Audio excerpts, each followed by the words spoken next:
Hey everyone, you made it to our show, Oak Road Diaries. It's a podcast where we get to take a journey into the lives of different experts and we get to explore their roots and their own self-care practices. In each episode, we dive deep into their personal philosophies, daily rituals, and transformative experiences from their lives, which offer all of us valuable insights and practical tips for our own well-being. Join us as we uncover the wisdom behind intentional living, one story at a time. This episode, we journey across the world and discuss what it means to unmask oneself. Glenn is the visionary founder of the Imperfectly Perfect campaign. It's an initiative that has sparked global conversations around mental health and vulnerability. He's an advocate, a speaker, and a changemaker who's empowering people to embrace their authentic selves.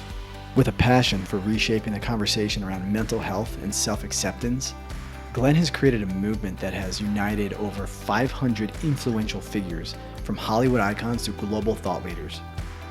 His work has impacted more than 12 million people globally, been featured across major media platforms including Sky News, People Magazine, GQ Australia, and Harvard Business Review, and continues to break barriers in personal development and social impact. Glenn partners with purpose-driven individuals and organizations that are ready to move beyond surface-level visibility. His work with clients focuses on deep alignment and powerful positioning, equipping leaders to be placed in the right rooms, understand and leverage marketing and PR, and create lasting networks that move the needle. And Glenn's journey is a living example of resilience, purpose, and what becomes possible when we stop proving and start embodying who we truly are. Join us as we dive deep into Glenn's journey, the power of storytelling, and how imperfection can lead us to a more fulfilled and intentional life.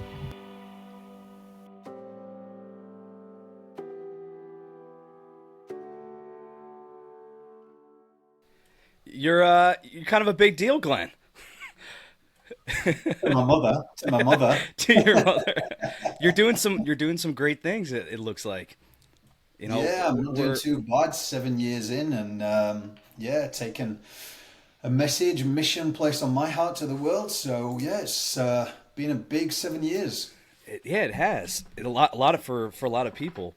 So we on our show here, we like to dive into the person, the individual. And I know you've been all over the world, and you've probably explained this story thousands of times. We like to get to know you. The roots of who Glenn is. Where did you come from? You know, how did you get to where you're at now in this international campaign that you're on? Oh, that's a long bloody story. I know it's a long That's long kind of thing. the point So of this, though, man. We just want to unpack it's it. an open forum podcast where we're you tell us whatever time constraint you have. You know, if you say, hey guys, I only have 20 minutes, then we're gonna hit bullet points. If you have an open time, I know it's pretty late over there. You're calling from Australia right now, right? Yeah, so I'm originally from Yorkshire, back in the UK, near Manchester. Okay. What I would say is I love the aspect of getting to know the person, because that's what I'm about. It's about accolades and everything else. It's an extension of what people do, but to get to know the actual person. So I originally stem from the UK, moved to Australia after I'd finished university, did my traveling, did all my fun days, got that out of the way, obviously met my now wife, got 2 kids. And I suppose probably 10 years ago, I suffered with a debilitating mental health issue with body dysmorphia. I was in the fitness industry. It wasn't until I turned 30 years old that I essentially started comparing myself to everybody else, thinking I wasn't good enough. Little to say, that spiraled out when we had our first child. Moved to Bangkok. It was a case of, if you live in Sydney, Australia, there's hardly any childcare. You're on waiting list for up to a year. So it was, do we want to move to the UK or where my wife was originally born, to Thailand? Being British, I'm like, of course I'm going to choose Thailand, except it was to my detriment, because it took me away from normality, my friends, the culture was totally different. So it's a shock for you. Yeah, well, I built a relationship, as I often say now, with the mirror. What started with 2 to 3 minutes checking myself out turned to 2 to 3 hours at its worst. So for those people who don't know much about body dysmorphia, it's not openly spoken about. It's becoming more prevalent now when you talk about it in the gym environment. It's essentially, there's one aspect where people are obsessed with perceived flaws. It's something's triggered within the mind, and they're just obsessive, which is what I was. So you'd see me on stage in front of a couple of hundred people teaching fitness, personal training, seem like this extrovert, back home in front of the hour for 2 to 3 hours, just pulling myself apart. Wow. The other scope of that are people that essentially can't look at themselves. They can't look in the mirror, they despise themselves. And I suppose that for me was a really detrimental spot, because when we lived in Thailand, we lived in a high-rise apartment, beautiful. I had the life. I mean, if you've been to Thailand, it's very cheap to live there, and you can live like, That's what I hear. I Yeah. mean, it's an incredible place. But for me, I was teetering over the edge, looking over this apartment complex, knowing that I wouldn't do anything because I had a newborn son and a wife. If it wasn't for them, I don't know where I'd have been, but it just showed me how deep and dark your mind will take you. So Wow. what brought that to the forefront was a day when my wife turned around. She suddenly started noticing, and she was like, look, a bit of hard love here. I'm not seeing my husband. Our newborn's not seeing his dad. You're spending more time in the mirror. You need to seek help, or we need to part ways. And that was the first time as a male that I broke down, sought help. A couple of years after, fast forward, I turned social media on because that was a big attributor to mine. Like these days, we see people comparing, competing, all the Oh, rest all of the it. time. Yeah. So essentially, when I turned social media on, there was a friend back from the UK I'd not seen for years. Used to train with him at the gym, that had passed away. There was nothing in terms of a build up on there. There was no accident. There was no illness. So I reached out to a couple of friends and asked, and basically he'd taken his life. But his social media had pertained to this highlight career and family. And I All saw this this good interlude stuff. of him and his Yeah. son, which was him kissing, cuddling his little boy and dancing. And that could have been my story had I have had that clouded moment of judgment. So Sure. that's my backstory to know about that. But I was going into Sydney one day when we moved back. I saw this big national campaign, and it was a little old lady with a bunch of flowers in Sydney. Like, I don't know, in a major city, you're thinking with time poor. First and foremost, the younger generation's going to see this. They're not going to understand. Like a little old lady with a bunch of flowers. What? She's lost her husband. Right. It doesn't They resonate. can't relate to that. Yeah. Exactly. So it quite frankly, I don't know if I can swear on this podcast, but it You pissed me can, off. man. It's an authentic podcast, so you be you. Well, it quite frankly pissed me off. Yeah. Like there was passion, there was resilience in me, there was a drive like no other, and essentially I'd lost somebody. So I was like, are we really spending that much money on a national campaign Wow. that is depicting an old lady with a bunch of flowers that if we don't read it, we're not going to know where it's about? Right. To this day, I will take my hat off and say that campaign could have very well done its job. But that was a mixture of frustration and passion in me that I was like, right, what can I do? And because I did photography for a long time, I picked up my camera and I thought, you know what? I'm going to depict the reality of mental health. I'm going to reach out to public figures across every sector. I've got nothing to lose. Utilize social media for its intended purpose. Use the voice note. Start reaching out to celebrities, local, then national, then international. Hey, I'm Glenn Marsden. I'm doing this. You don't know me from Adam. But there was a sincerity. Yeah. Like, and people, whether they came on or they didn't, I had nothing to lose. But 7 years on, 12 million people, international coverage, media, over 500 of the world's biggest names from every sector, international book series. I do events, I do speaking. And Incredible. yeah, me guys. Just incredible. And Thank you. we can align a lot like what you said. You know, we have nothing to lose. We reached out to and continue to reach out.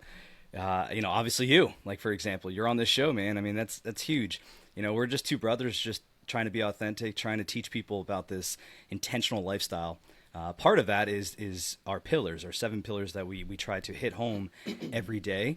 You know, for some people, it could be one act of yoga that hits all 7 of these pillars. Or it could be that, you know, the mental health pillar hits more physical for them. It all depends on what's in their mind, right? But the awareness that we're just trying to raise is not only about the mental side that you are hitting home, but we're talking about the whole body of the emotional stuff, the physical, the social, occupational, just all these things that incorporate into our lives. And you know, we're just out here, just trying to talk to people, trying to see how do we make this world better? And obviously it starts with us. It starts with the individual people and trying to teach them these self-care practices, or at least raise awareness of these self-care practices because the stress in the overwhelming stuff is not going to change in people's lives, right? It's still going to be there. It's still going to be issues. Is how do we work together as this community? So, like I said, man, we appreciate you just taking the time. I mean, it's almost midnight at your time, which is incredible. You know, this public figure, which we appreciate. We can't say it enough to you. That's correct. Right. So if is somebody from Yorkshire a United fan, or is there another club out there that I'm not? Ooh. So I have to go back to my hometown, which was like Sheffield. So Sheffield United. Sheffield A lot of people United. will be glory supporters with Sheffield Wednesday, or they'll say Manchester United. But you know what? I'm rooted in Sheffield, so it has to be the Sheffield United for me. Okay. Or I could go even local and say Barnsley, but nobody knows what Barnsley is. So Is that a smaller club? Is that why? it is. It's yeah. I found out the other day that my sister's son. So he's coming up the ranks now, and he's actually just been signed by them. So That's awesome. Is that I don't know professional. They do it at a lower level, and then the next level's professional. But yeah, because I haven't been back home for. I speak to them on the Zoom and everything, but I haven't been back to Yorkshire for about 10 years. Whoa, Sheffield's in the Championship League, right? And to be honest with you, mate, I don't follow sport no more in terms of football. So you could have asked me when I lived in the UK. I moved to New Zealand, and I became a rugby guy with the All Blacks, and then I moved to Australia, and I just fell out of love with sport because they do cricket here, and I'm not a cricketer at all. Oh, really? So you don't even. Yeah. Are you familiar with what the Wrexham guys are doing? The whole Welcome to Wrexham series.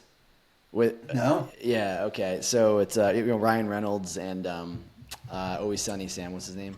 Oh my gosh, Rob. Oh my gosh, his last. Oh, name. did they buy a football team? They did. Yeah, they bought a team, but it was at the very bottom level of the the English Football League. Yep. And anyway, it's just been a really cool, and they of course decided to document this whole thing, and it's just amazing to see what you can do. Well, first off with money, and money. what they did with some cash. Again, they only had so much to throw at it though. But like what they were able to do with that, and how they were able to get promoted time and time again, and they just got promoted again. Now they're in the Championship League, and so and then again, I didn't know what's fun about all this. I think what's amazing about you can appreciate this with your background in marketing and really the arts via photography.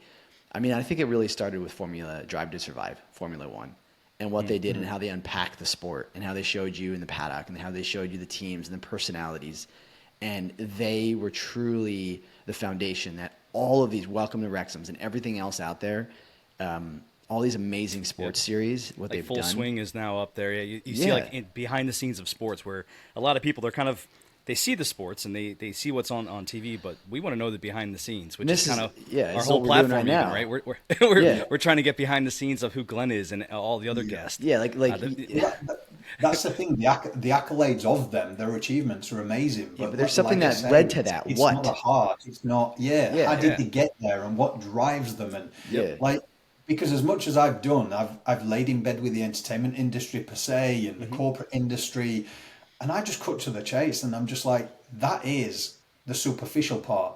Yep. But what drives you? Because we know that life can be shit. Yep. Yeah. So I want my audience to find out that reality. Like, business is not hard. I've built this from scratch. And like you said with Ryan Reynolds, they've got money. I started with no resources or anything. So if I did it without money, and what can be achieved, can you imagine with the money as well? Right. Oh, it's incredible. So yeah. One foot in front of the other. But find out about the bloody people. We need the world to change a little bit, because I said this on a podcast the other day in LA, and it was like, the sad thing is there will be people who will look at you guys doing this and they'll go, but what's behind it? Because no one's that selfless. Right. And that is because we're being conditioned so much by media and society that they can't think for 1 second that people truly do want to help other people. But if you've been through adversity and pure shit, you don't want to see other people go through that. So you will put yourself a lot of the times behind everyone else to push them up. But that has to change along the way, guys. So when you're building it, don't forget about yourself. Yeah. Absolutely. So you're from this small town, and you grew up playing sport, or what? Give us a little bit more of the background. And what is it? The child of who Glenn was. Well, everything's Penistone. It's a really small countryside, so it's pretty much just farmland everywhere. The first time I took my wife back, she said, "This is beautiful," and I appreciated it as older eyes. Like going Yeah. back at 22, taking my Sure. wife, I was like, "This is stunning," like Yorkshire Dales. And then after 2 days, my wife's like, "What do you do?" Well, I was just gonna say, what do you do then? Like Was the it the farmland is rainy? great. Was it the Yeah, rainy time, or was it not the rainy season? You're like, oh, bloody England, mate! It's I was always gonna rainy say, I knew season. you were gonna say that. It's like Excuse me. Seattle. Was it the sunny time? Like, did you get any sun? No, we do. But the thing is, when it's like, well, I live in Australia now, so I know what heat is. But when Oh you're man. in the UK, it kind of gets to like 14 degrees, if you know what that is over there, because I know it's Celsius over there. But 14 degrees, it's on the front. It's on the front page of every newspaper saying heat wave. Really? And it ain't a heat wave. It ain't. Yeah, that's Come like down in 60, Australia. 60-ish degrees Fahrenheit. Yeah. Yeah, that's not Nah, bad at so I all. moved to Australia where everything can pretty much kill you. Sharks, spiders, Oh my gosh. You step outside, man, you got everything that kills you. Yeah. oh, mate. So Yeah. you're growing up in this countryside, just the classic. Like Sam and I grew up around farm fields and everything. So you're probably did, out there yeah. on your bike. You just go off for you could be off for days on end. The parents would be like, "Oh, they'll come back." Like, exploring Exactly. exploring the wildland. So what did you do as a kid? What kind of stuff did you? Well, I think it's like you just said there, exploring. I think the thing for us was like, I think we've really lost that these days with the kids. Maybe because I'm in a city and that, but it was like you go out, your parents literally don't know where you are, but you 100%. come back when the street lights come on. Yeah. Like, We didn't even have that's the thing. streetlights. We No, No, but that's we came back that's when the sun interesting. went down. I'm gonna pause there because you grew up in a completely different country, but you just said you come back with the streetlights come on. I thought literally that was the only expression that we used over here in the States. No, I did not no. realize that was a common thing. So that's pretty cool, Yeah. man. But yeah, We do now. kids these days they can't get that exploration. The parents are too I don't know about sensitive, but they're just too worried about what's going to happen to their kid. You know, they're too Yeah, fearful and of someone going to take them or Well, that's the thing because the world has changed, and I think it's well, I'm 42 now, and I think like the last generation of us, where it was like we essentially knocked on people's doors to see if Yeah. our friends were coming out, sure. and we went on our bikes and we went Memorize like phone numbers. obviously you guys were in the middle of nowhere like we were. I'm thinking like we went off in fields. Yep. Someone could have picked us up, but you just didn't think about it because it was like you went to quarries, you got in pools Oh, that could yeah. have been like anything in there. No But idea what was in there. Yeah. exactly, we would and that's we would build like call little them wool forts. people because we jumped in everything. We went swimming in local quarries and Oh wow. we camped out and we Yep. went fishing and Fishing yeah. at random streams and creeks and stuff. Yeah. That's what I call my even first look- fish. Yeah. we even dug around in groundhog holes. We'd be we'd be looking in the holes, seeing if they're down there and stuff. I mean, we were so curious back in the day. Well, we Man. did something similar. We had pet ferrets. Okay. We went rabbiting. Oh. So it's kind of Oh yeah. well, not the big ones, but yeah. Yeah, and Dang, you man. so you grew up playing because you guys over there graduate what we call high school, or is it secondary school? You graduate when you're like 16, is it? Yeah, 16, then you can leave and You go to yeah, but university. I think it's all changed now, hasn't it? They've got to go to like 18 and they carry on or something. In the States? Yep. Yeah. Yeah. 17, Yeah, 18. 18, and then they do 4 years from 18 to 22 for their regular bachelor's undergraduate degree. So you did you kind of know what you wanted to do at that point? You're 16 years old. Did you know like what you wanted to get involved in? Beyond that, like Mate, I once you went to still don't university. know. I'm 42. I was never one of those people that I knew what I wanted to do. It was like I literally, when I was going to study sports science, I worked in a hotel in hospitality, and I was like, oh, I actually enjoy doing this, learning the management. You see, the thing with me, I had a keen eye for watching everything like jigsaw puzzle, how it all fitted in and how marketing worked and all this kind of stuff. And then the next moment, because I used to stick up for the little people. So we'd be working all these hours and we lived quite far away. And essentially, I remember over the Christmas period, it sticks out like a sore thumb because it's been my whole journey of sticking up for the small people, which is why I suppose I've been put in front of what I have done. Sure. And we'd be working like 12 to 14 hours, and then they'd be telling us over the Christmas period we'd have to go home and be back at like 6 a.m. in the morning, which was less than like 3 hours sleep. And the girls were crying, the guys were like complaining, and Glenn would turn around and go, hang on a minute, legally, that ain't correct. If you're going to do that, you can at least put us in a bloody hotel room in Right. the In the hotel. hotel. Yeah. So anyway, the next day I got called into the office, and because I'm great at relationships and I'd worked there for the entirety of my study, I knew the owners, but they got this boss who called me in the office and like let me go. So I walked out and I like went straight into the gym next door, sat in the jacuzzi, and the one of the owners was happened to sit in there. And he was like, "What you doing?" Because he knew my schedule. I was like, "Well, they've just fired me, haven't they?" He was like, "What for?" He looked fuming.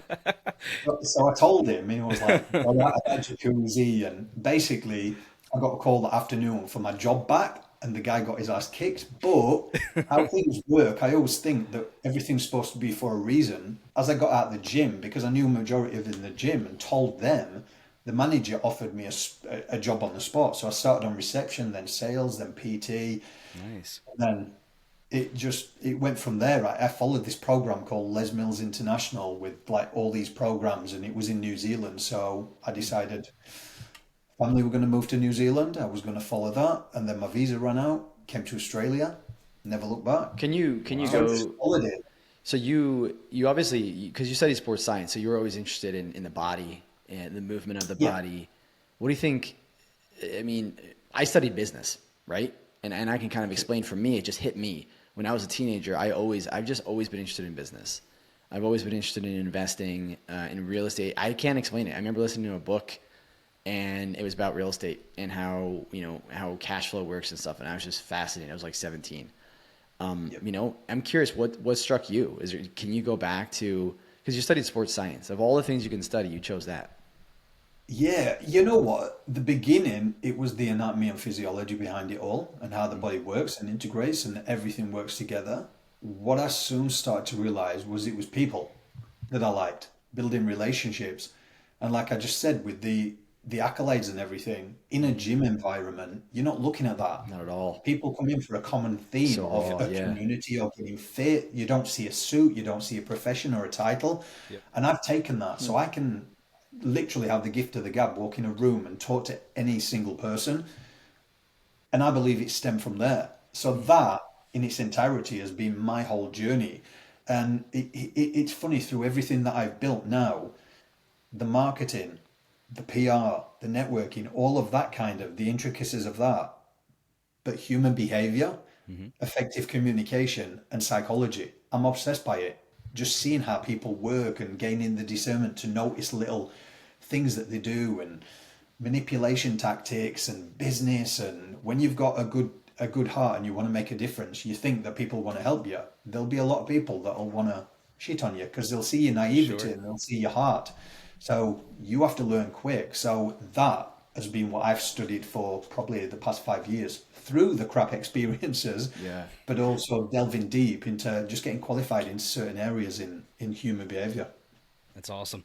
Yeah, we align a lot, you and I, where I was so intrigued with anatomy and physiology. I work in in medicine currently right now, and at a young age, for me, it was all about how did the body work.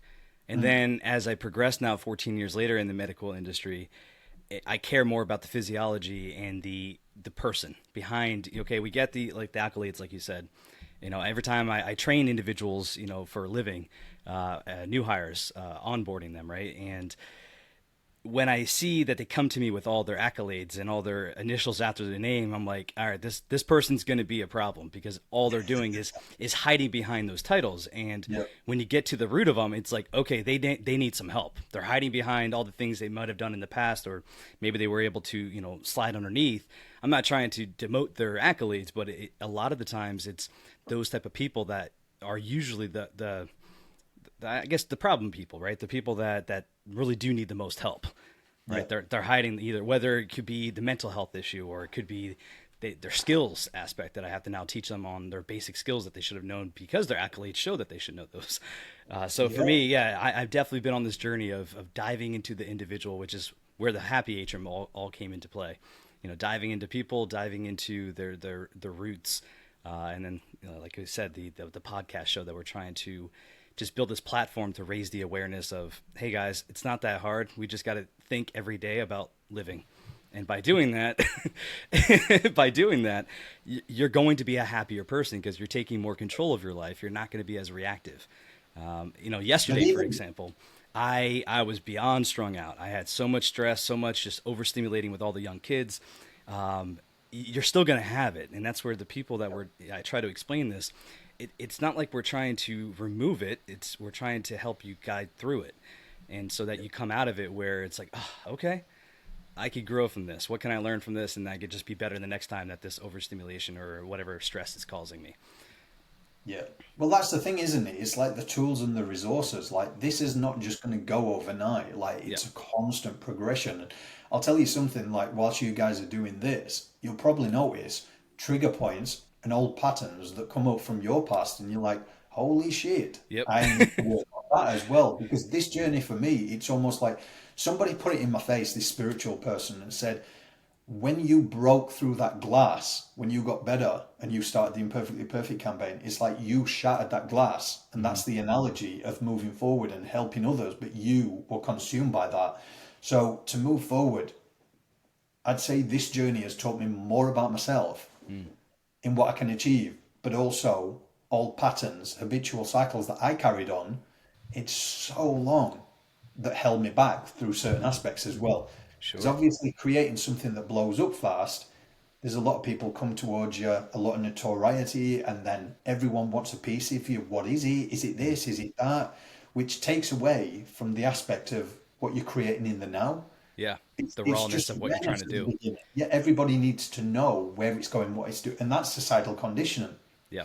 So when something blows up that fast and you're just in fitness, and then like you were just saying about you got obsessed with business, I didn't have that background.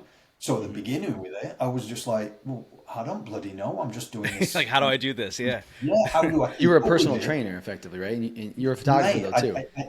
I knew how to do my finances. Do you know what I mean? Yeah, But Right. then to do this, and then because everyone was like, is it a charity? Is it non-profit? Is it this? Is it this? And one thing about Yorkshire people is, and again, it's something that I picked up from my parents, is if you're going to do something, roll your sleeves up and do it yourself and don't expect other people to do it for you.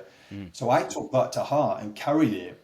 And when everybody was saying, is it a charity, non-for-profit, started looking into it, got with a lawyer that I happened to meet, told me the difference between a for-profit and non-profit. I mean, I was green-eyed. I didn't know anything. And then basically formed a kind of a board of directors. And the night before they were going to sign, that gut feeling, just something said, no, this is not the way that I want to go. So I emailed them that night. And they were great about it.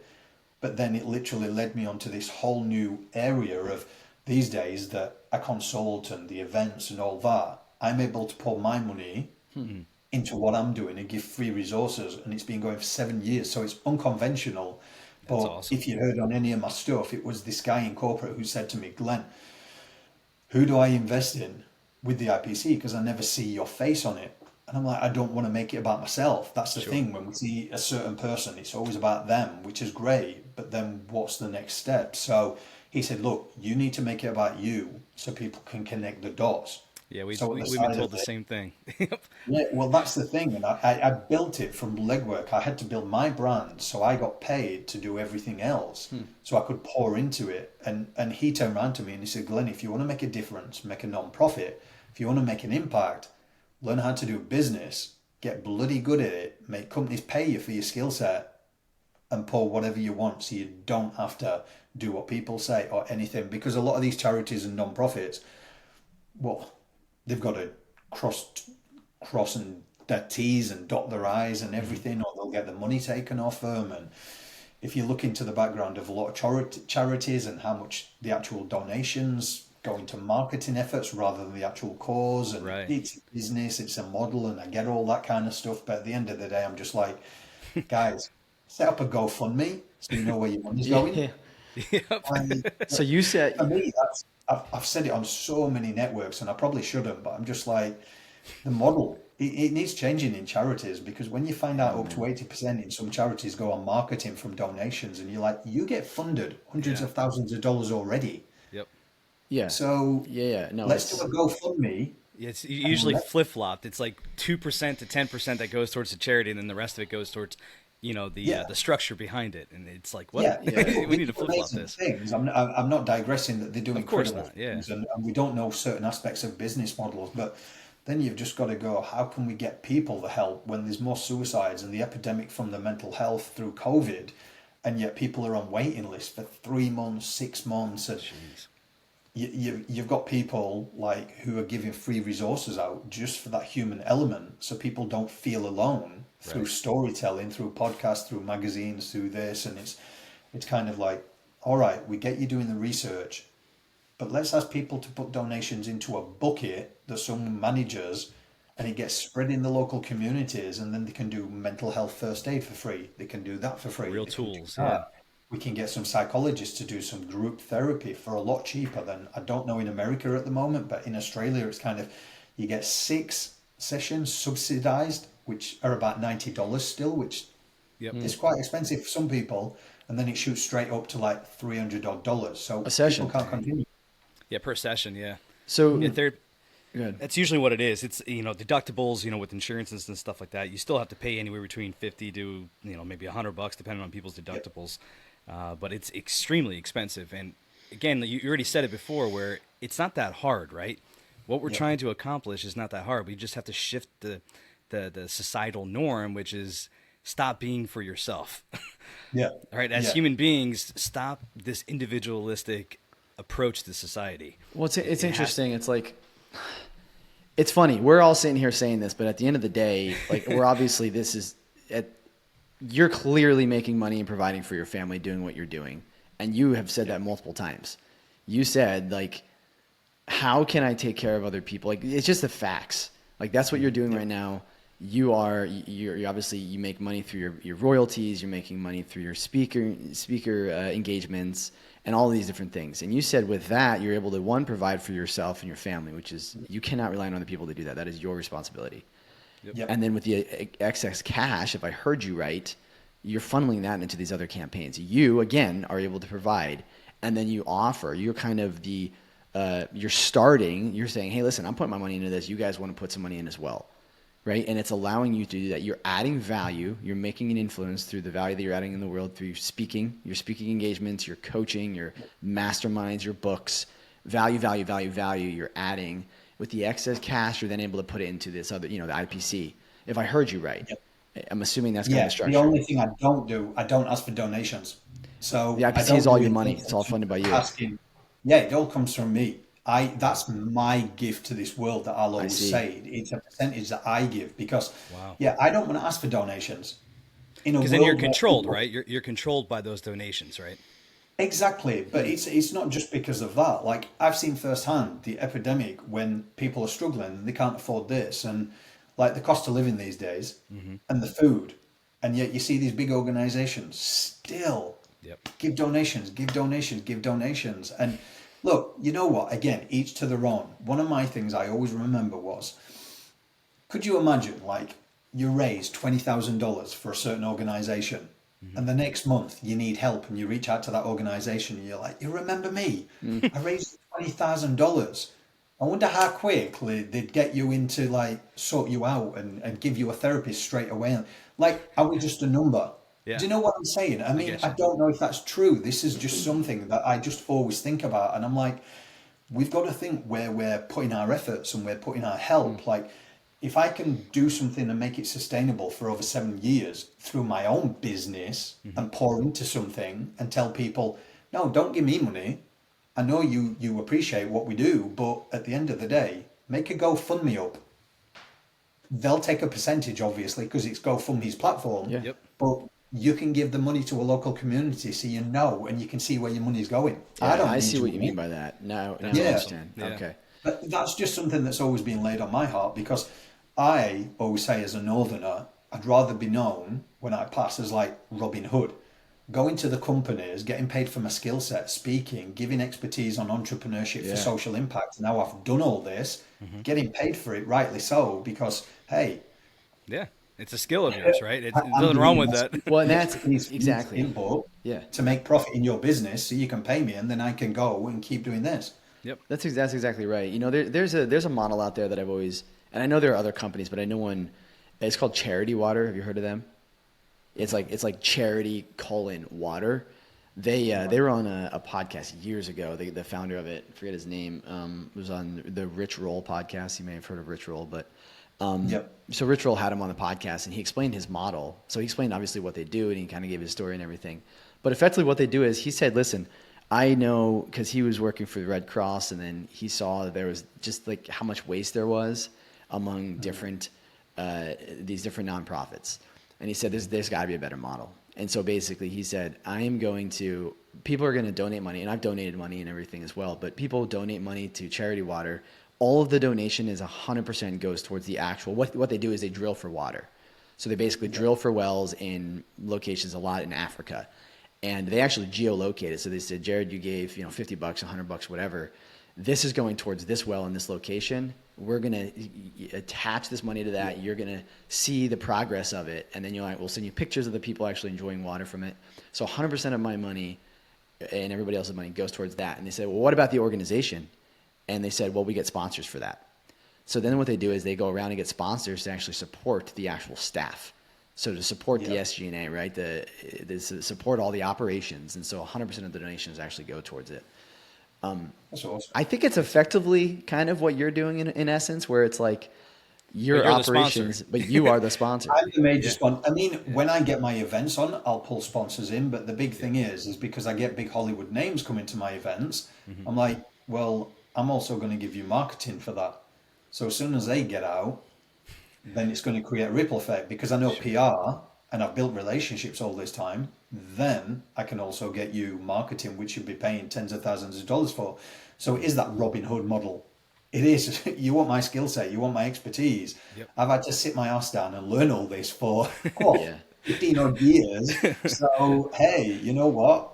You can do it, and I can keep on helping these people because I'll tell you something, guys. I've met so many people who are out there trying to help people, and there's different models what people are doing, and there's so many people that quit after a while because they can't make it sustainable, and then they're chasing the tail with trying to get events doing so they can get donations. And if there's anything I've learned being around a lot of people when it comes to business is learn the bloody skill sets of business.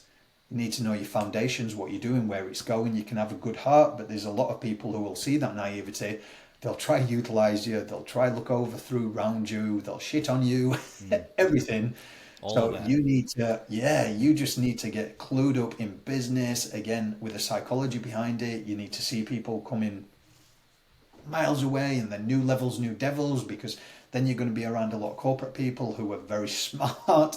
And then, it's just, for me, I love it now, but there's been some times along my journey, like anything, you're like, why am I doing this to myself?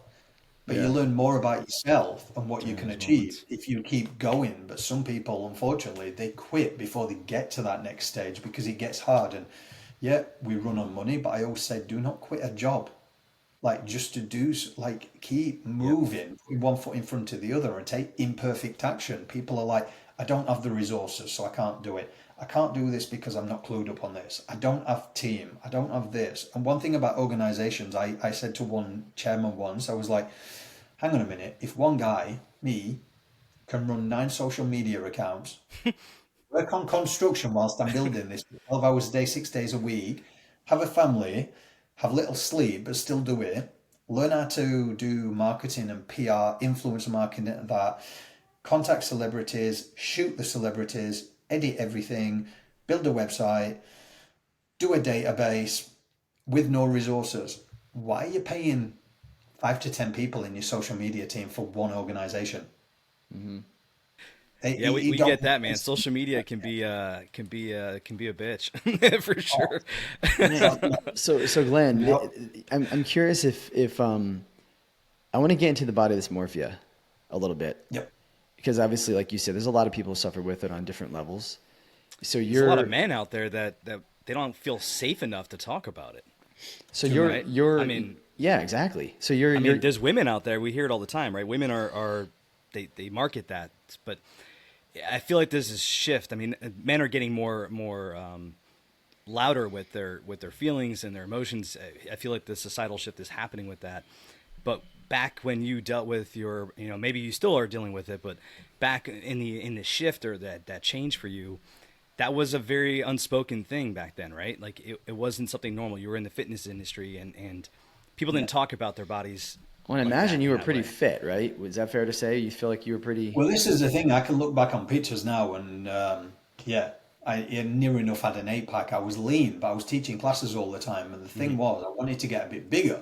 Okay. But the thing was, I was teaching a lot of martial arts and cycle classes. So what I essentially did when it comes to anatomy and physiology was cut my pec minors off. My shoulders were coming forward like a boxer. Sure, Okay. sure. But because no one ever said anything to me, I was continuing to train my chest, bringing it tighter, Oh, it's tighter. just being tighter, yeah. And then people's going to me, right, so this is how I clued up. Some PTs are, just eat more food, eat more food. So then my 6-pack, my 8-pack was disappearing, Yep. but I wasn't having a chest. So then I didn't like the way I looked. So then I'd go back and then I'd be, when you're 30 years old, I thought your life was supposed to be like, you've got your career, you've got your kids, you've got this, like, what the hell? And I'm just comparing myself left and right. And like, I can ask my mates now and literally say, did you think there was an issue? Because I'd be like, every time they're trying to get me to lift heavier, I'm like, I can't feel my chest. I can't feel my chest. Like, why aren't my arms as big as you? And like one of my best mates is like, yeah, you were bloody annoying at times, mate. And I was like, but why didn't you say something? Huh. And that's the thing about body dysmorphia. It's like, as a male as well, a lot of people don't say it. So it took that hard love from my wife to say something. And when I did open up, well, you know what? Again, with IPC, it was like, I've got nothing to lose. You know, when you get to a place where you're just like a little bit older and you're like, fuck judgment. Yeah. Yep. Just Like, do it. I am who I am. Who cares what Yeah, people you're say? either going to take me or you're not going to Yeah. take me. I mean, Right. I've got nothing to lose. You're not in high Like, school anymore where you cared about it all. It's like... exactly. And the thing is, it's kind of like, you realize you're like, I've got to speak my truth. And if I don't speak it, then I'm going to hold it in. And then that's mentally exhausting.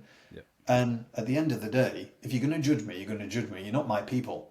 Yep. So if I'm going to do something called Imperfectly Perfect and literally lead something, telling people to share theirs, it was when I went on a podcast with this celebrity who came on my campaign, and she said, Glenn, she said, we know you lost a friend. She said, you're passionate, but you are relentless. I've never met anyone like you. Like, you'd contact me, and then if you didn't hear from you, you'd be like, back in touch in a week's time. She was like, that, relentless, that. And I was like, yeah. And she said, but that's a good thing, because it showed me you had commitment. Because as a media entertainment professional, you get so many people reach out all the time and they just disappear, or it's fleeting. Whereas you, so yeah. And then she said on the podcast, she said, so what's your story though? You lost a friend, but why are you this relentless? And then I opened up about the body dysmorphia, and she actually said that podcast episode got so many hits by guys, and even a boyfriend turned around and said, I didn't even know there were a name for it. It was like, I check myself out. I hate myself. I'm always comparing and looking at my body in the mirror and stuff like that. So it really opened it up. And Well, yeah, your wife gave you... Good. Sorry, mate. No, I'm sorry. Keep going, please. Oh, I was just saying, like, I even, like, Dr. Google, I'd never heard of body dysmorphia. Yeah. I put the symptoms in Google at first because I didn't even want to go to a doctor. Do you know what I mean? Of course. So Like, it was what do I say? Like, Yeah. check in the mirror consistently, this, and this. And it was like body dysmorphia. I'm like, oh shit, what's that? So now going to LA, I'm still in the fitness industry in respect. I love training still to this day, but I go between LA a lot, and I'm training at Gold's Gym. I've got a lot of friends there, and Venice over there, Beach one? like, yeah, Venice Beach, you've got Bondi Beach, and I used to say body beautifuls. Like, you've got men and women who just look immaculate, and you start talking to them, and they're the worst. They the talk worst to about their talk to, right? little pieces of their body that like, that's not perfect. Yep. Exactly, and you're looking, and you're like, if you're What not are you talking about? we've got, oh bloody hell, when you're, If you're not a 10, then what the hell am I? Right? Are there negative numbers? These people that have the money, these people that you've met, you got more interested in the person because you realize, like, money, fame, body beautifuls, it's just masking a lot of insecurities and stuff that they're trying to deem. Because a lot of people that I got to know was, there were some bodybuilders that came through addiction, but yet they'd moved from one addiction to another addiction with steroids. Yep. So they were still masking things and not actually getting to the root cause of the problem. So it was good to have those conversations, because when you can have those conversations, it's like three guys now just talking about body dysmorphia. Yeah. Oh yeah. Probably when we were younger, you wouldn't really have these open conversations. And No, What I do mean you we all think? went through it. I mean, I would even argue, You have aspects of it not argue, now. but I would say we still go through it, right? There's you put on a shirt, you're like, it just doesn't fit right, doesn't feel right, right? Your wife will say, no, you look good in it. But like, nah, I don't feel that way, right? I don't know if that's dysmorphia though, right, Glenn? Like that's it can borderline on it. If you start getting obsessive, like I Oh, don't for even sure, think yeah. about it these days, but it's those little intricate moments where it's like you look in the mirror for a little bit too long, then you're obsessing. So when I said 2 to 3 minutes with mine, it'd be like I'd be on stage, I'd be teaching classes to like 60 to 100 people. I'd get home, I'd have a shower, I'd stand in the mirror like, oh my arms look, oh my chest, is it like, yeah. and then an hour would pass, 2 hour would pass, You or didn't I'd go out realize to it, a like, dang, restaurant, I'd be having dinner, and I'd blame that I was drinking a lot of water because I was in fitness, and I'd be sure. disappearing to a public restroom. If no one was there, top would be off, just checking myself out just to see if there was, and an external, someone would be like, he loves himself, doesn't he? Oh, But no, it's like no, it's no, I don't. I completely hate myself if people only realise. And yeah, body dysmorphia can be. So how did When I was, you? when I was I was just gonna Yeah, ask Jared because what you're probably gonna caused say the it? same Yeah, thing. like I'm curious the cause of it that you think as you've been unpacking it over the years. And after your yeah, wife gave you so the ultimatum, tell me how you the journey through it. you know what? I think it's gone deeper even recently that I've learned. So Yeah. mine, it pertained to social media. I realized after a long time I was comparing myself. It was when highlights started becoming a little bit better, and then social media with the bodies, and I was like, why's mine not shaping up? And then, to be honest with you, it was only recently I've been doing a lot of this thing on worth and things that came up from my past, and like everything that I've achieved, everyone can tell me it's absolutely incredible. Now I know, and I know my worth and everything. But for a long time, I was just giving to the point where I was like, hang on, I'm jumping in construction for all these hours. I'm giving to everybody. I've got nothing left. I've got family. I've got this. Why am I doing this? And then it came down to worth. So I probably picked that up from my parents, and that's a trauma-based thing that's in subconscious. So I had to work on that, which is what I learned through this campaign, which I'm grateful for. But then on top of that, I was like, holy shit, maybe that worth came into the body thing as well. I never thought I was good body. So it was like the work ethic. I always had to prove myself. Right. I didn't know my worth, so I had to work harder. My body, I didn't think it was as good as others, so I had to. So you see how it all spirals, and it's like so ingrained subconsciously that if you don't work on that stuff, you carry on, and that's why so many people are trauma bonded, that they're holding on to it, and it's holding them back in a lot of things. How many people have you met over the course of 7 years that align with everything that you're talking about? That are like, oh my God, this is exactly what I deal with on an everyday basis, or is Oh, this a shock for people, or you're like, no, this is a real thing. no. And it's more surprising to the women that I speak to on shows Okay. and going, oh, wow, I didn't know that were as big. Whereas you'll speak to guys on shows and go, oh, yeah, no, I went through that. Oh yeah, I would probably sit here and say that close to 100% of men go through all of this. I mean, women, just human beings, go through all of the dysmorphia, and I think there's a spectrum, like you said. There's a borderline of I don't look good in this shirt, or you're just staring at the mirror, whether it be in the shirt or whether it be your body saying, I wish this little part of my body was more toned. Especially in the fitness world, I'm sure it's probably all of them. Oh, it's You know, worse. I mean, It's it's you're 100 times constantly being worse. judged on, your leanness and oh, this muscle's not popped out versus that other contestant. I mean, it's probably such a Well, it's when they do the competitions, isn't it? yeah, It's if you're going and you're looking immaculate, you can't stay like that 365 days a year. No. not at all. And people these days are trying, so they're trying every single thing, additional supplementation to Sure. look like that, and they look incredible. But what's it doing to your mental health? Oh yeah. Have Like, you seen anybody shift with the IPC? Like they came across this in the fitness industry, and it's completely shifted their minds, or is there anybody that's still lingering in the past there? as in As positively and as in forward? positive or even negative, like they've learned about the IPC. Do you still see people stuck in their in that past now that the IPC is Not in their really. I life? think the thing with the awareness with the IPC was that it started conversations, and those Mm. conversations have just gone worldwide now. So a lot of the celebrities that have come on, we'd go on TV and talk about it, and they said, I've heard from people in my past. I've heard from these people that didn't realize they saw me on TV and thought I had this perfect life. And then they opened up to me, that started conversations. Then work colleagues started talking about it. So it has spurned that conversation to go and seek help and actually realize that. And the reason why I did it, when I first went on TV and everything, everyone's like, media going, the celebrity campaign. I'm like, hang on a minute. Like, you'll hear me on TV going, hang on a minute. There's people in corporate, there's people in sports, there's people in this. I don't want it to be the celebrity campaign, because media pertain anyone in entertainment to be a celebrity. A lot of people in there do not call themselves a celebrity. But at the end of the day, I wanted it to go towards people that we pertain to be successful or have it all, and realize, no, they don't.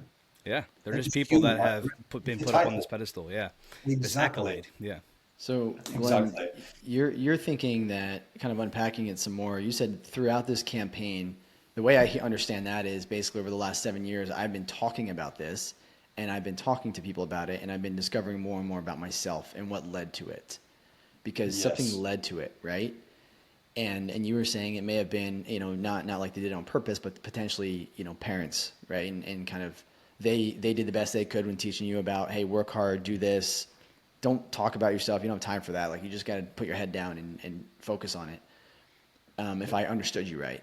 And I think what's interesting is, and maybe you've understood this a little bit better as well, but as in society, and I think you may have a disagreement with this, but I think men are protectors and providers, and they have been. Sure, there are women out there that provide and everything, but men are the protectors. Like that, in my personal opinion, that is how God has created us.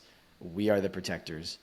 The women are the nurturers, right? Those are just kind of the natural states that humans have. And I think what's interesting is, if men and women lean into their responsibilities and those gender roles, and it's a more natural way and a natural flow, what I think is, not to say that they both don't hover, right? Men, obviously, you're a father, and there's a lot of nurturing that happens there, but there's these natural things, these natural attributes that we have about us. If you think about that and unpack that, and let's just say that we all agree with what I just said, and the fact that men are kind of seen as these protectors, who protects us, right? Who do we have to turn to? And maybe that's why it's been so difficult for men to be able to open up, because you're vulnerable, especially opening up to friends. It's like, who's there for us? The women have our protection, and that's great, but you know what I mean? And so I'm curious your thoughts on that. Well, I think what you said there, it's a loaded question in itself, because to me, where I've been and the amount of people I've spoken to, and then I love history. I love looking into a lot of history and where we've come from. And again, this day and age, societal conditioning, media, maybe what you said there is portrayed, and it came from a certain time period where power was being led by a certain dynamic or a group that wanted to take control of things and said, this is the role of the man, this is the role of the woman. Whereas, are we led to believe that? Because people, like you said, men or women, can be providers, they can be nurturers, like roles reversed. But because of this media and social bloody conditioning, we've all been indoctrinated to believe what certain people have said about each gender. Whereas it still comes down to the fact that there are a lot of women out there as well who feel as lonely as men, as kids, 100%. who none of us think we can speak out. And the thing is, if we could take a lot of the media away that tries to portray certain gender roles as a certain dynamic and what should be done and how it should be done. I mean, anyone just has to look back in history and start thinking about why that was done and why the dynamics of power was thrust upon it to control people, to manipulate people, context, to that, and different genders and different sexualities and different this and what's wrong and religion and that, there's control, there's power, it goes on and on. Because there was a part through mine where I went on this kind of spiritual exploration and then this faith exploration, and certain things didn't sit right with me, and I didn't like how people were like indoctrinated into fear in certain aspects, and then throwing that on and then preaching on that. And Yeah. I've been on a whole bloody journey over the last 7 years, guys. Trust me. Well, Like my legs are sore. yeah, I've been that's why I like traveling. the human behavior and the psychology, and I'll look into religion, I'll look into every aspect and just go, well, was this made through fear for Yeah. power to control a certain select of people? We saw COVID. Yep. We saw the power dynamics That's there. that's the latest thing, right? I mean, you say, Exactly. And it's all been exposed now. And yeah, thank God that I listened to myself. yeah, But I think I agree with a lot of that. I'm curious though.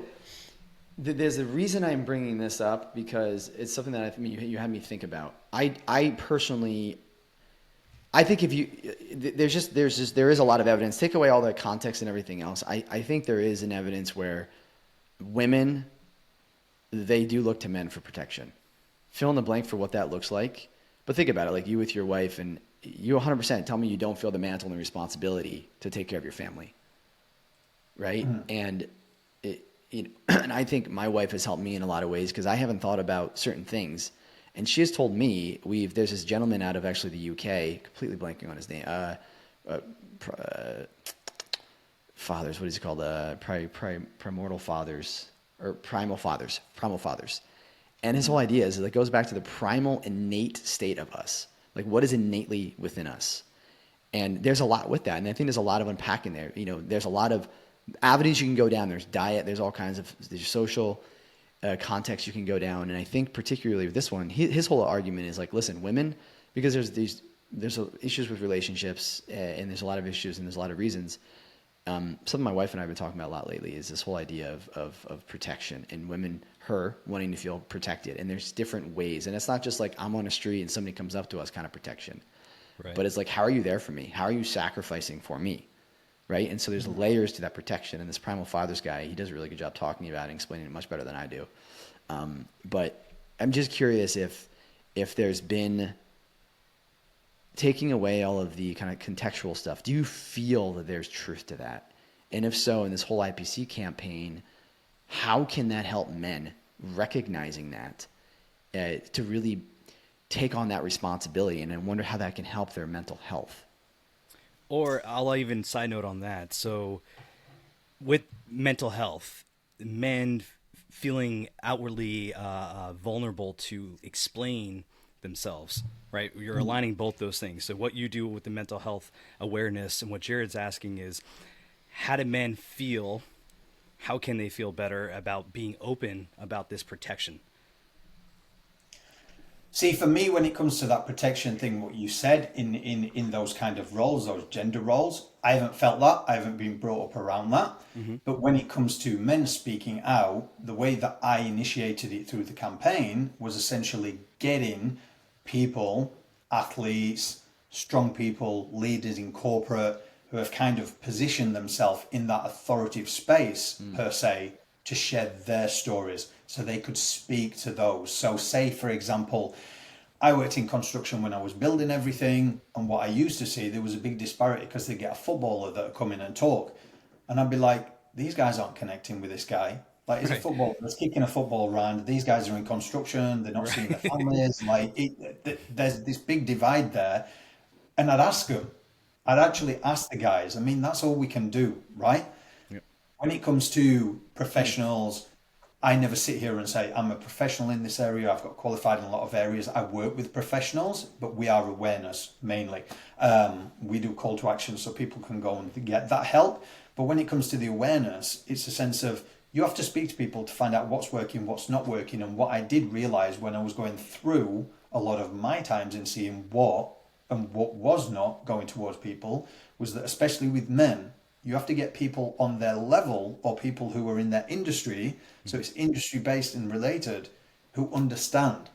So say if you've got a father, you want somebody who has attained success that can actually help them move through that dark time to the light by sharing their stories. Someone in construction, the head of, well, I don't know over there what the head of construction is, but over here, John Holland, major company in Australia throughout, to get one of the top corporate players that everybody knows that can come down, who understands what these guys are going through. Because again, construction, I've worked in it.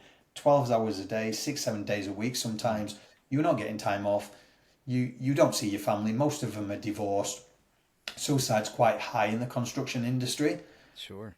And then sometimes they're outsourcing and getting a footballer or a cricketer to come in. And I get it, talk about mental health, but like It's they're not just going relatable to come out. them. Well, I've been one of those guys, and I've just gone, he ain't got a fucking clue. Right. Yeah, that's I great. You play understand. We football don't and speak about it, but like yeah. the industry related, people get it because they're like, that guy has been where I am. He knows. He worked his way up. He's gone through the struggles that I've been through. Exactly. And I mean, it's great that people are going out and they're sharing their stories, but all I say is just do your due diligence and make sure it's industry related, or you're just going to get that disconnect again. Yeah, yeah. I get that. Yeah. So you, yeah, that was just a thought that I had, and I was curious, your thoughts on that and what you've learned through, the whole IPC.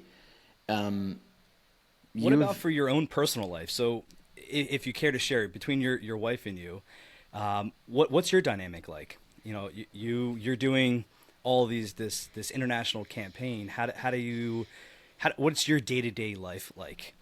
What's something relatable for other men out there that either are on the same campaign or doing what you're doing, whatever, they're traveling working, internationally? they're busy. Yeah, they're busy Yeah, working. you know what? I will tell anyone this as the biggest piece of advice. Do not forget your family, right? As men, as women at times, when we've got something placed on our heart, whether it be business, whatever, we go full throttle a lot of the times, right? Sure. There's no such thing as work-life balance. I'd say work-life integration, right? Yep. Yep. Yeah. You do what you can, especially when you've Yep. got kids, right? Oh, So when you absolutely. hear all these shiny things on social media, work-life balance, and I can show you this, it's like, Only okay, work 5 hours a week so you can spend time with your family. who's that guy that's gone viral for doing his morning wake up? I'm like, I can't wait to see a parent do that morning bloody wake up where they banana on the face and like getting I just saw a clip like that. I showed it to my wife. I'm like, look at this. Look at this girl. Like, who spends 2 hours a morning and who has the time with small kids to do that? How is that Exactly. relatable to people? Get up, slap your face a few times, a bit of water, and you're ready to go out the door. But yeah, for us, it's a sense I always say when I was doing it, and I'm this transparent about stuff. It's like, okay, I'm helping all these people. When I get to this position, then I'll have more time. Oh my When I gosh. do this, I'll Yes. have this time. And again, the tough love That's from the my trap. wife, I'll Yeah. say, she's a rock because she turned around to me and she says, you know what? When you get there, congratulations, but we've probably gone. Yeah, we're not there. Yep. We're not going to be there. And that's where a lot of men and women fall into the trap when they're trying to chase something. Yeah, you can be helping every other bugger out there, which Yep. is great, but yet we're here. And the kids aren't seeing dad, and I'm not seeing my husband. Or vice versa, I'm not seeing my wife, and this, that, and the other. So you can't forget that base and why you started it, but don't lose yourself in it as well. Because I think a lot of people, when they try and be of service to people, there is a lot of things and dynamics that come in every which way, especially if something blows up really quick. Sure. And I was once, it was this guy, he blew up very fast. He was a social media influencer, right? And I never saw influencers. The difference to me is there's an influencer and an influential person. So I never got it, the social media thing. And then I heard this guy's story and he came on. And someone had once told to me, are you ready yet? And I was like, am I ready for what? This was like my first year of doing it. Are you ready for all the money comes? And I was like, a little bit of ego going, of course I am. It was like, right, tell me what you do. If I give you $1 million, what would you do? Like, oh shit. It was like, where would you invest it? What would you do? What team? Da da da da. And I was like, oh, okay, so I'm not ready yet. Yeah. And that's the process in becoming who you need to become to run something. And then he turned around and said, are you ready yet? And I said, this again, what for? And he said, for fame. And I said, I'm not looking for fame. He said, notoriety then. And I was like, what do you mean? He was like, have you got the right people around you if you go famous for the wrong reason? Or you get viral for the wrong reason? And I was Yeah. like, holy shit. Yeah, it's So an in eye-opener. aspect, Yeah. social media is going that far ahead, and there's all these young kids and everyone trying to get here, there, and everywhere really, really fast. But it's like, if you ain't got the right people around, we've seen these people on reality TV that have sadly taken their life because they've been edited wrong, or they get bullied, or they get anything like that. And then we've seen people who are running so far ahead that they haven't got the money to keep up, or they don't know how to manage it. And then we hear about lottery winners who lose all the money really quick because they've never understood how to manage money. So that question in itself. So when it comes to dynamics and me and my family, it's like as much time as we can together. If I'm traveling, if I can take them, or then we'll make sure we'll have a big family holiday, or weekends are all together, turn the phone off, and yeah. That's So awesome. how much time are you spending in the States then? What is it? Because you mentioned LA a lot. I try and go like twice a year. Yeah. Okay. So you're mainly in Yeah. Australia. Yeah, yeah. Okay, got it. You do twice a year with your, I believe you, when we spoke before, it was your mastermind group, right? Yeah, so one of the things right, so this is funny. A lot of people was kind of saying, are you going to do retreats? And I'm like, look, there's a place for retreats. I said, but I'm not into kumbaya, sitting there journaling. I said, that's great, right? But for me, my head's go, go, go. I love being busy. I love marketing. I love every aspect of business and networking and this. And I was like, well, you know what? Why don't you come and learn the theory, right? I can get you the keys to unlock the doors. I can learn you the intricacies of marketing. I can learn you PR. I can get you in front of the right people. I can open the door. I can do it all, right? And they was like, oh, sweet. So then I started taking them because years prior to starting IPC, I used to do photography for a lot. And then I I was saw like, that. I Amazing. was working on film production and stuff like this. But when people tend to look over you because your production, well, what they don't realize is if you're someone like me, you're watching the jigsaw pieces, you're watching how it all fits together, and you're networking. Well, that comes into play full circle because now I'm able to get people through the doors over in the US towards agents, towards management teams. And the funny thing was, I remember back in the day, and this is how naive I was. It was like, Glenn, can you connect me with? Glenn, can you do this? Can you do that? And I'd be like, yeah, sure. Glenn's a good guy. Glenn's a good guy.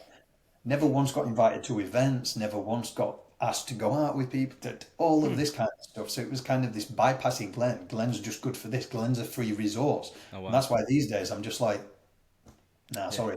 Yeah. Sorry. You gotta pick and choose. It sounds like, or if you want to be part of it, you gotta invest. You gotta invest in your time, obviously, but you also have to put in money. Well, that's the thing. It's like people these days just don't want to invest. Yeah. Like this has been for over 7 years, and then prior to that, it's probably over 5 to 10 years of networking and all the rest of it that I didn't realize at the time is part of this, and then all that. But that within itself, aside, is like people are sold these days on the fast route, and we know you're never going to get there in a 12-week program that people are selling online. These manifestation coaches and these and this. Like, I'm just like, each to their own, no judgment at all. But I'm like, sit your ass down if you do not have the resources and learn it like I did. I didn't have the resources, so I sat my ass down, never moved. Right? Until you learned If you it, have the money, invest in people that can help you, or learn it. But people don't want it these days.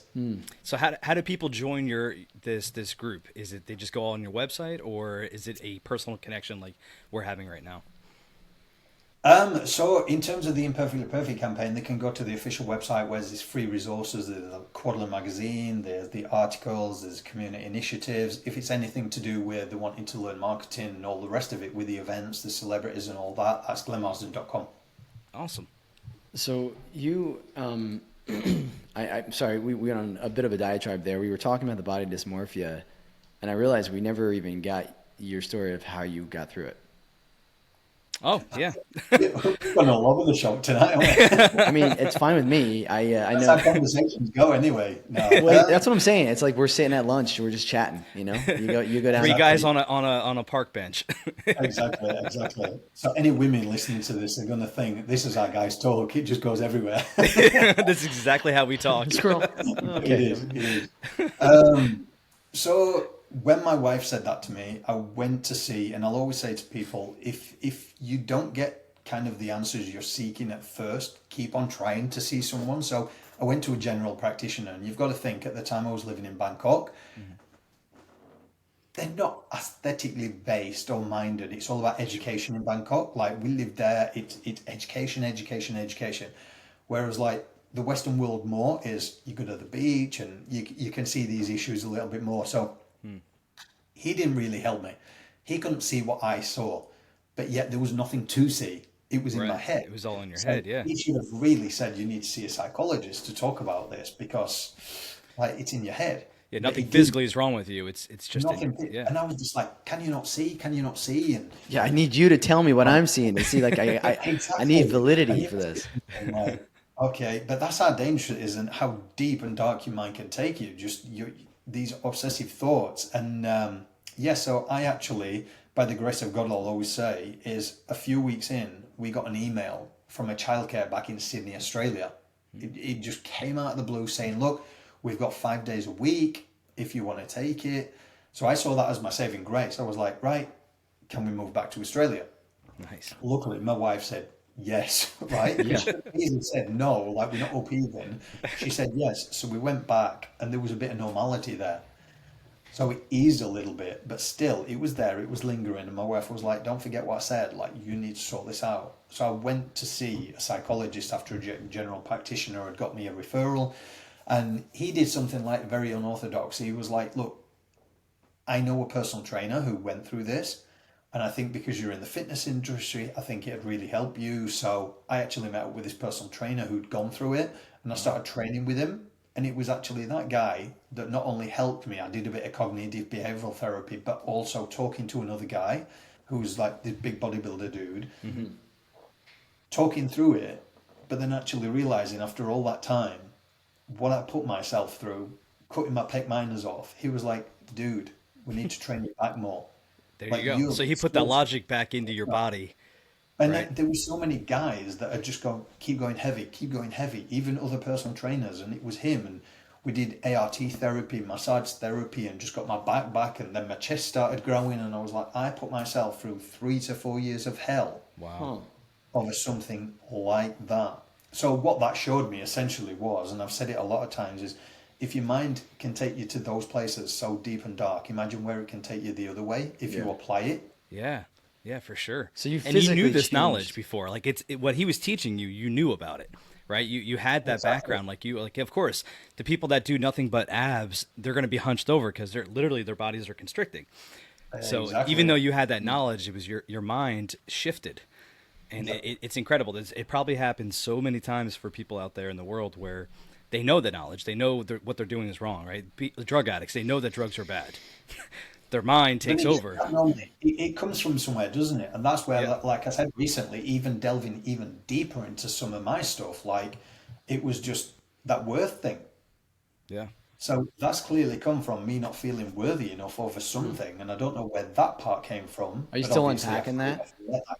Are Sorry? you still unpacking? Like, what do I not feel worthy about? Is that something that you're still trying to work through? No, that was probably about a month ago, actually. So yeah, everything's a constant thing. Body dysmorphia, all that's constant. I That understand. went years ago, Yeah. but it was because I've gone even deeper. Yep. Because whilst I'm doing psychology and human behavior and seeing it in other people, I'm like, I want to delve deeper on myself, which is not always a good thing. No, it is. It could be scary, right? There's a lot of things that on this journey that Yeah, I've even been on, like it's these trauma-based things that happen as a kid. It could be the smallest little thing where that unworthiness is coming into play, where your subconscious has hidden it, and just it comes out when you go through these journeys.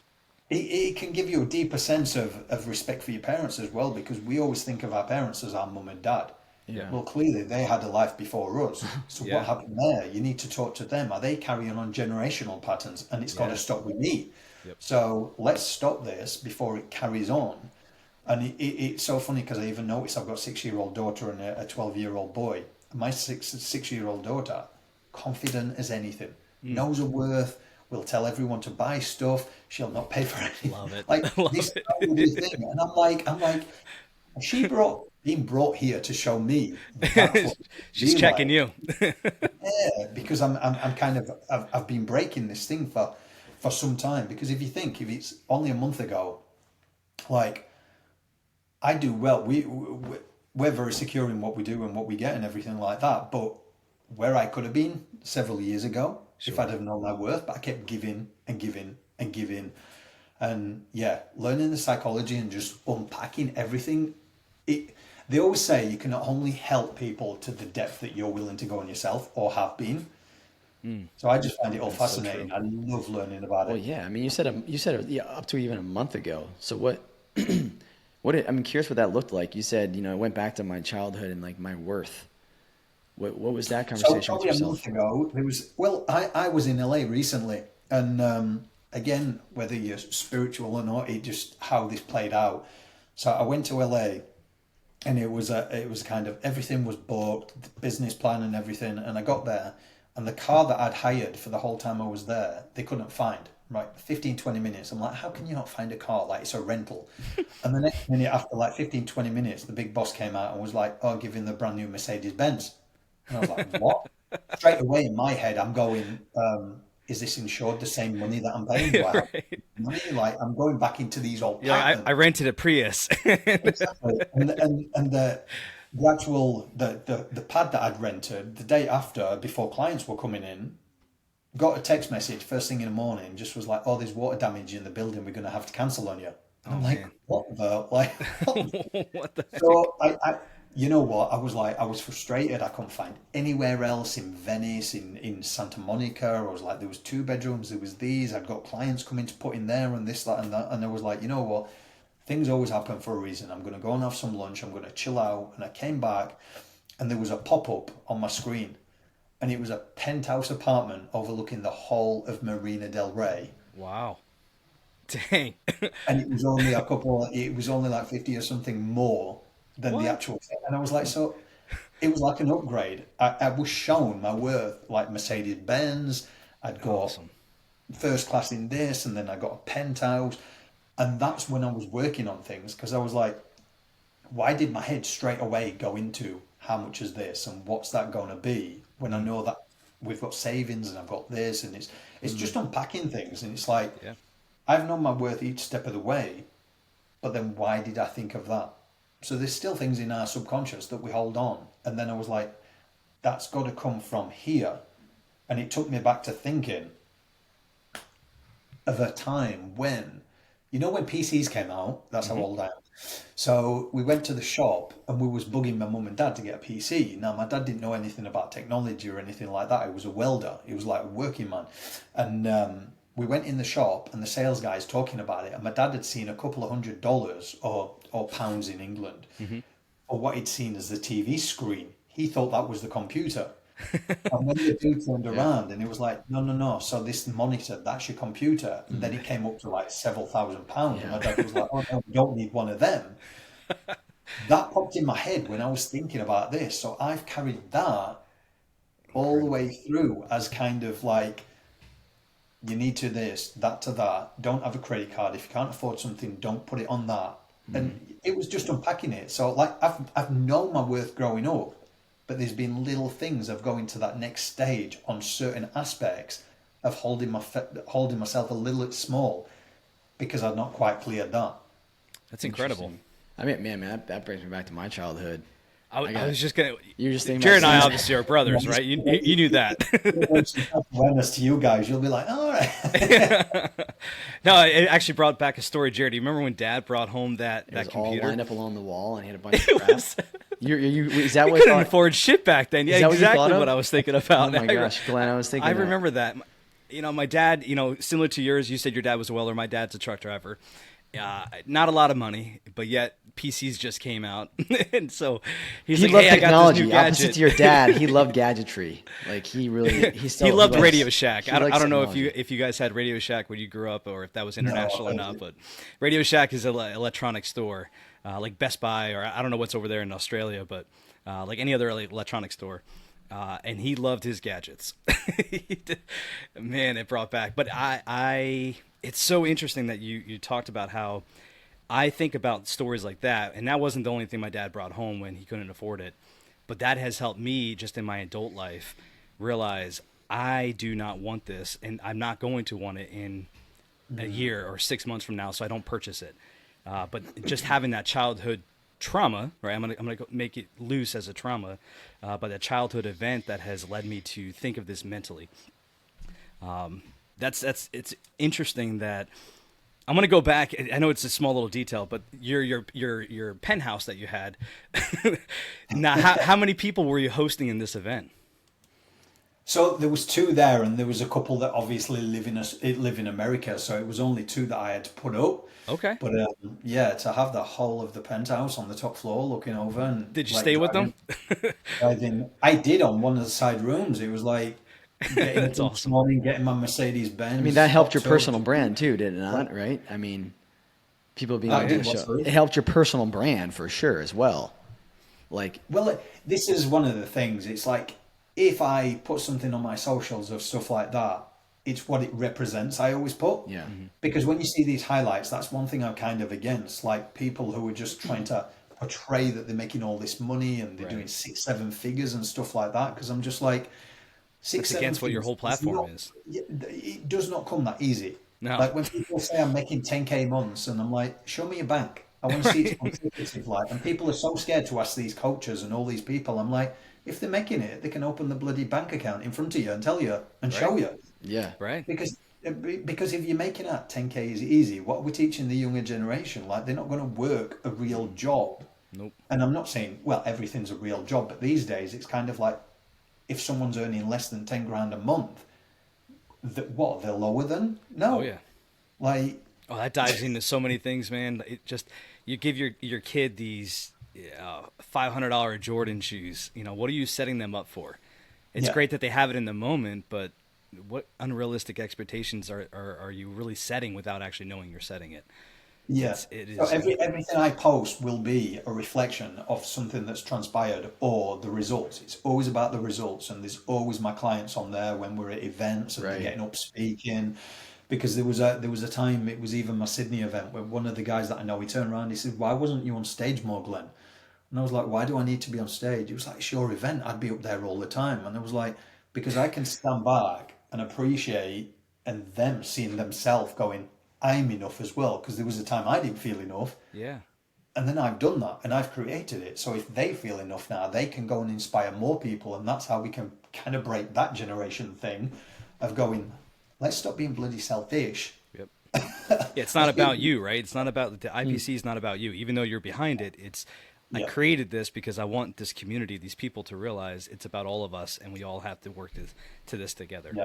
And But you have to, with you guys doing the Happy Atrium, and you'll know with the business kind of, it was when I moved in the corporate sector when he was like, "Glenn, who do I invest in?" And I was like, "What do you mean, me?" He was like, "Well, you could have fooled me because I can't see you on this campaign anywhere." And that's when kind of my personal brand came about. And yes, I have to put myself out there on networks and that. Otherwise, people can't see a connection right. and they can't hire me to speak. But that felt awkward for a long time because I didn't want to make it about me. So you see how you keep this. I think we're in that struggle. At least I am still. You know, we're newer, right? We're newer within the last year or so, and even more so. This podcast show is brand new, right? You're our third guest, or third or fourth guest here, and it's not about Jared and I. We're just two brothers that are just trying to raise this awareness, and it was a struggle for us to put our faces out there. We were putting some pretty generic content, and even now it's still in my mind generic content, but it's still something for somebody. It might hit somebody at some point. It's not about us. It's the podcast is us talking to you guys and whatnot, but the Happy Atrium is an idea, a philosophy that stop being reactive to life, make it simpler, and just think about your day. think about every little step of your day that you're dealing with. Super difficult. Jared and I are right in the thick of things. It sounds like you're right in the thick of things as well with those young kids. I have 3, I have 10, 10, 2, and 6 months. I'm right in it, man. So it is difficult. Jared, you got your 4 kids, all young, all under the age of 12. Two. Like two's a lot, guys. Oh man. It sounds like your wife works as well, Glenn. Yeah, so we both work from home. Yeah. Nice. Okay, cool. That's awesome. Yeah, So there's not too bad. COVID did that for us, didn't it? Yeah, that's You got home a lot more. I know. what does your wife do? What does she do for work that she's able to? Project manager. She works for the government, so Oh, she's cool. in the fire service. Okay, and then she's from Australia as well. She was born in Thailand and she grew up in Florida, and then Okay. she moved back to Thailand, and then she came to Australia. Then she met this English guy. Hey, look at that, man. A melting pot. Yeah. Glenn, I'm curious, somebody like you, it sounds like you probably focus a lot on habits and trying to, evolve. I would imagine. I'm just curious that what are your habits and like kind of routines that you have that allow you to show up even, and especially on difficult days? Yeah. Um, with me, I get up at 3 a.m. every day. No, I don't. I was like, wait a second, it's 12 o'clock I right go to now. bed. I go to bed at 12:30, and I'm up in 3 hours. Well, Hey, I'll put a banana on my face. I'll do the ice do bath. the ice I'll bath do in my face, and I'm good to go. That's why I always say as a parent, it's integration, right? You have to work around your family. So it's a sense of I will make sure that there's time for the family. I'll make sure that there's time for me. So the gym, like I'll go twice a day. Like the morning is my gym time, but in an evening when everyone's settled down, I'll go and do some cardio, right? For my time, podcasts, listening, education, all that kind of stuff. And that's kind of my time. And I will say, I was speaking to a guy at the gym the other day and he opened up to me, right? It's just one of these things. I think when you've got that energy about you, where you start these conversations, people naturally gravitate towards you. And he was talking to us and it was just said, it was like, oh, you come on an evening a lot, don't you? I says, oh yeah, just to get away from the family as a joke. And he was like, no. He says, I actually come. He says, because like I've turned 40 now when guys don't talk about how lonely it gets when you get to this age. I'm like, what do you mean? And I knew very well what he was going to say. It was like, because you have to ask your family if you can organise things, because now you've got kids, you've got family, you don't just see your mates every other day, and guys just don't talk about it. So at least if I come to the gym, I get to see people, and it just gets me out of that kind of, I'm stuck. And I was like, I know what you mean. When you turn 30, 40, if you ain't got your friend, like my best mates don't live here anymore, they live all over the world. And I've got a couple of gym guys that we go out that we have to not ask our wives, but try and schedule it in and see where Absolutely. it. And like when people start having those conversations, I think they're important. But my routine. Sorry, I'm just on a tangent again. Oh, you go on a tangent, man. That's Listen, all right. it's guy talk, bro. It's all good.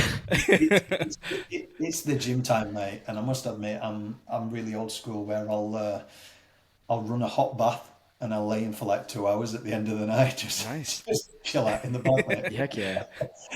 Yeah, my wife can't understand a bath. I don't know about Americans, but like, So yeah. it sounds like things that People you like definitely, you're kind of must-haves in the day, or the gym at least once a day. It allows you to obviously exercise, right? You get your exercise in, you get the blood flowing. There's obviously all kinds of benefits with that, and and that bath at night, right? And family time. It sounds like you got some morning time with the family and evening time. Those are kind of must-haves. Is that checking the boxes? Yeah, because the bath time and the gym time is self-care. It's educating myself, learning whatever I need to learn, and then the bath time's kind of when people talk about meditation. I've tried it, I can't do it. I just lay there, whether that's meditation or not. I'll just lay there and probably nod off. But So you're saying Headspace? You've tried that app and everything, it just didn't work for you? one of my mates is one of the narrators for the Calm app. Okay. And just because I know his voice every time it comes on, I just can't lay in the bath when I know that I'm not. That's Like, I know this You don't call me bro, sorry. Yeah, because I've been out with him, and then he's like, "And just close your eyes." I'm like, no. No. Well, hey, you got the guy Andy from the UK, right? I don't know if you know that. He's the guy who started Headspace, which is Yeah. Anyway, so I did that for a long time, the whole Headspace thing. That's kind of what got me into the routine of meditation, and then I started doing just grounding work and kind of energy type work and just chakras and all that kind of stuff. But there's there are a lot of different tools out there, right? There's a lot of different ways that we can connect. And so for you're saying, work? I'm sorry? Breathwork, yep. Have you done breath work? Yeah. Yep. Yeah. Breath work is powerful, like really powerful. Yeah, I like breath work. First time I went to LA, one of my mates, he put me through a breath work, and I think what I liked about it was I had to concentrate on my breath. Yeah. Meditation, I've got too much running through my head, so it's like, and when you Glenn, realize you and I are very similar, it sounds like. I was like breath work. I was like, at least I'm concentrating on my breath. I can't think of anything else. You're being productive. How long was your breath work session? Was it like 30 plus minutes? It was. Your whole body gets tingly and stuff because of the oxygen that you're flooding your body with. Is you went through that experience? Yeah, I went through that. The other guy that did it released trauma, so he was convulsing, crying. Yeah. And a girl, a young girl that was doing it, she brought up some memories that started talking to it, but he'd been doing this for years, and he's actually in Costa Rica at the moment, and he's doing more Chinese medicine and energy healing and all that kind of stuff, and yeah. But it's just really what I've learned through it all, and the spiritual kind of exploration and what you're saying, breath work, all that is like what we taught through social media, because at the end of the day, what do we do when we're seeking? We go to what we think is going to, and there's so many people saying so many different things, and it's just like kind of removing everything, tapping out the noise, and remembering who you are. When people say meditation is about clearing the mind, it's like, well, no, because actually the clarity comes and you can hear everything more clearer Yep. because you are in that silence. Whereas if you're trying constantly to get rid of all these thoughts in your head, well, you're not going to get there. You're going through this circle then, yeah. Yeah. And if you're in that position, I say go do bloody breath work because you're concentrating on your breath. Yeah, you're doing that, so you're actually being productive with it. Yeah, I love breath work. When you Yeah, I will incorporate breath work, not to the extent of what we're talking about, but a simple, 3 to 10 deep breaths during high energy, high stress moments during cardiac codes or just codes in general. So I'll unofficially incorporate that into my training, which, again, I'm not a breathwork expert, so I can't officially do anything, but I'll tell people, hey, we all know how to breathe and we all know to breathe. So let's go ahead and control that adrenaline that's rushing through us right now. And the only way to do that is by being present in the moment and not panicking going to that direction and this direction. So I'll try to incorporate, guys, just take 3 deep breaths. Just get into your own head, and that way you can be more clear for that patient in front of you that's now, potentially dying. So. Exactly, mate. Glenn, I keep talking. I realize it's freaking midnight your time right now. We're being we busy. can keep going, man. But yeah, we'll definitely. Just hit midnight. What was that? It's only just hit midnight. Oh yeah, that's what I'm saying. Yeah, for us, our day's just getting started. Eastern time, we're sitting at like 10:07 a.m. So, I mean, there's more things. I had more questions and things. Obviously, so we'll have to chat some more. But I want to respect your time, and I know you're probably tired and need to get going. Any kind of final thoughts, Glenn? Any practical takeaways? Things that you just want to always make sure that people just hear? You talked about being real, being raw.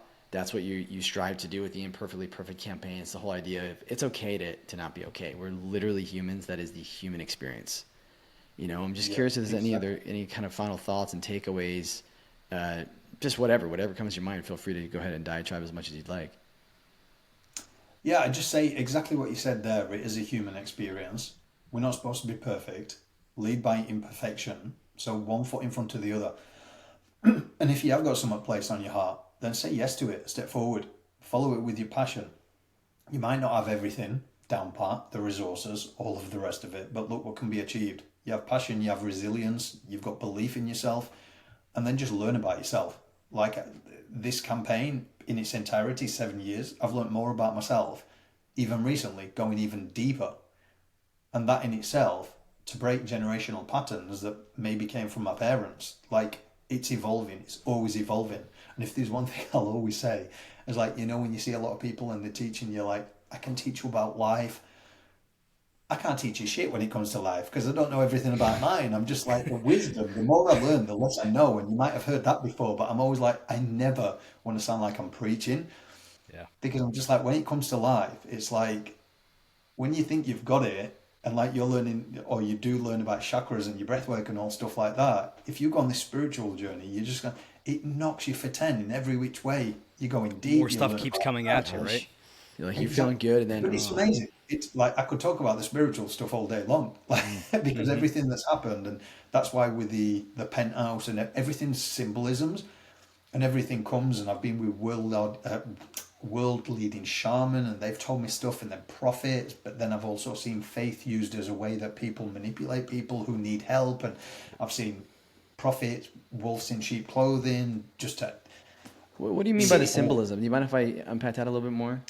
That you've seen? So kind of like when it comes to that spiritual kind of thing, it's like I was speaking to a lot of my friends, either prophets or they're trance channelers, and I was talking about the penthouse and the Mercedes, and there was like, yeah, symbolism. It's like it's bringing everything that you've worked towards, all of those manifestations that people talk about. Like we do it whether it's good or bad all the time, right? Yep. So it's not like there's a certain way. What I always say to people, and this is one of the things I'll say, if you're on social media, obviously the algorithm, if there's Tom, Dick, and Harry, as I pertain to say, who are telling you this manifestation technique works and this, and this, what it should be telling you is that it might work for them. But yet the common theme is that their program will work for you, but their program is completely different to each other's. Oh, it So is. if Yeah. it does work for them, great. But it's not entirely going to work for you. So what it should be telling you is tap out of the noise and find out what you need to do, right? Yep. So the symbolisms with the penthouse and the Mercedes Benz is essentially those things that are bringing that manifestation into reality. It's showing where everything's been leading. So I get mine, I can ask a question, it sounds weird. I see auras around people, I see colours around people, I've seen them for ages where it really annoys me because I can't see the face half the time. And then feathers. Feathers will just appear, just a random feather. I'll ask a question and I'll say, right, bring me this feather, and it'll be a certain colour that I'll actually ask for. And that's when I started believing a little bit more, because at first I was like a Yorkshire man. I was like, oh, this is, yeah, whatever. I was like, you can't tell me anything. But I've been told so much stuff off trans channelers, and I'll, Man. I'll have to tell you the best one before I go. I can talk for ages as well, guys, right? I'm fine. Especially with So, this, yeah, I relate a lot with you. When I first met my wife, I saw auras around her, my mother-in-law, other people, and I never experienced that before. I've been told through this journey, it's your third eye. Your third eye is open or your third eye is closed, and I haven't seen it for quite some time. And I was told recently by somebody, it's because your third eye is closed. Think back on what you were doing back then. How free was your life? A lot of the freedom, the mental freedom, right? And right now it's clouded as hell because of the structure that we're trying to build, and just the young kids and just all this other stuff. So it's when you have experienced this aura feeling, it's anybody that has never seen it before. It is an incredible thing. Am I right, Glenn?